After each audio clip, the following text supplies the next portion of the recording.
إن الحمد لله نحمده ونستعينه ونستغفره ونعوذ بالله من شرور أنفسنا ومن سيئات أعمالنا. من يهده الله فلا مضل له ومن يضلل فلا هادي له، وأشهد أن لا إله إلا الله وحده لا شريك له، وأشهد أن محمدا عبده ورسوله. أما بعد، السلام عليكم ورحمة الله وبركاته. ‘Yan uwa masu albarka, ina miƙa gaisuwa gare ku irin ta addinin musulunci kamar yadda kuka ji. A wannan shiri da muke gabatarwa, wato misalai daga alkur'ani mai girma, shiri ne da muka ɗan kwana biyu ba mu yi shi ba, amma a yau insha Allahu za mu ci gaba. A yau ma muna cikin sura ta biyu, suratul baqara, aya ta 261, inda Allah maɗaukakin sarki ke cewa مثل الذين ينفقون أموالهم في سبيل الله كمثل حبة أنبتت 7 سنابل في كل سنبلة 100 حبة والله يضاعف لمن يشاء والله واسع عليم.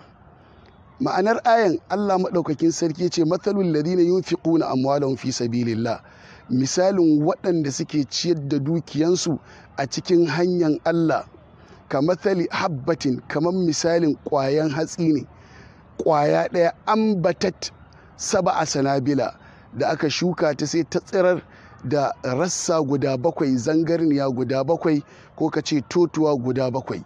fi kulli sumbulatin 100 habba, a kowane totuwa akwai ƙwayan hatsi guda 100. wallahu yudha'ifu liman yasha, Allah yana ninninkawa ga wanda ya so. wallahu wasi'un alim, Allah mai yalwa ne, mai yalwatawa ne, kuma masani ne. Wannan aya Ubangiji ta'ala ya kamanta ciyarwa saboda Allah da kuma wato ƙwayan hatsi, yadda yake haɓaka, yake ninkuwa, yake albarka. Kenan wanda ya ciyar da dukiyar shi saboda Allah, ladan shi zai rika haɓaka, zai rika ninkuwa, dukiyar shi za ta rika haɓaka, za ta rika ninkuwa. A cikin wannan ayan akwai wasu abubuwa guda 3 wanda nake so mu ainihin fito da su mu yi bayani a kansu. Abu na farko, al-infaq. Abin da ake nufi da al-infaqu shine ka ciyar da dukiyanka cikin natsuwa da kwanciyar hankali da daɗin rai zuwa ga talakawa waɗanda ba su da abinci, ka ba su cikin yardan Allah. Waɗanda jarinsu ya kare, ka taimake su jarinsu ya dawo. Waɗanda ba su da lafiya, kuɗin magani ya gagara, ka taimake su cikin ikon Allah. Waɗanda karatunsu ya gaza, ba kuɗin makaranta, ka taimake su su biya kuɗin makaranta. Allah maɗaukakin sarki zai ninninka maka ladanka. Abu na biyu, a cikin ayan Allah ce fi sabilillah, da ka ciyar sai ka ciyar a cikin hanyar Allah. Abin da ake nufi da wannan, ka ciyar da dukiyanka cikin yalwa da kwanciyar hankali, tare da ba addini gudunmuwa, da ba shi kariya, da taimakon masu addini, malamai, ustazai, ka ɗau nauyin rayuwarsu domin su yaɗa da'awa zuwa ga mutane, su isar da gaskiya addinin Allah a cikin mutane, domin su kauda wa al'umma duhun jahilci, da duhun kafirci, da duhun shirka, da duhun saban Allah. Idan kai wannan, dukiyar ka ta albarka, Allah zai ninninka maka.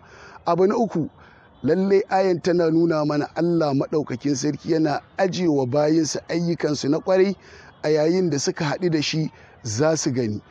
Hadisi na annabi sallallahu alaihi wa sallam zai taimaka ma wannan fahimta, wanda al-Imam Bukhari da Muslim suka rawaito.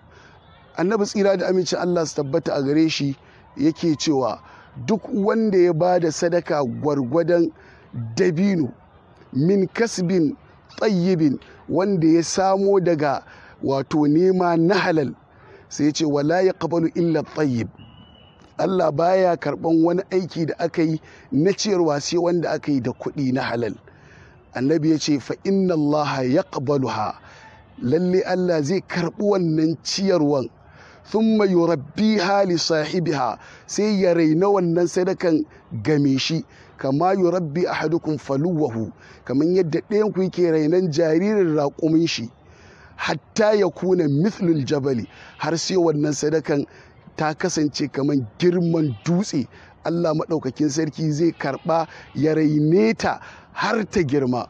Kun ga wannan hadisi ya ƙarfafa cewa duk abin da ka yi na ciyarwa, Allah maɗaukakin sarki zai karɓa matuƙar kayi saboda shi, kuma zai adana maka ladanka, zai tare nan wannan ladan ya girma har ya kai girman dutse. Da haka yan uwa musulmi, mu yi ƙoƙari in Allah ya ba mu hali da dukiya, mu ciyar da al'umma, mu ciyar da addini, matsalolin addini, mu fito da dukiyanmu mu kau da shi cikin ikon Allah. Da wannan zan dakata, sai kuma Allah ya haɗa mu a shiri na gaba. fa subhanaka Allahumma wa bihamdik ashhadu an la ilaha illa anta astaghfiruka wa atubu ilaik.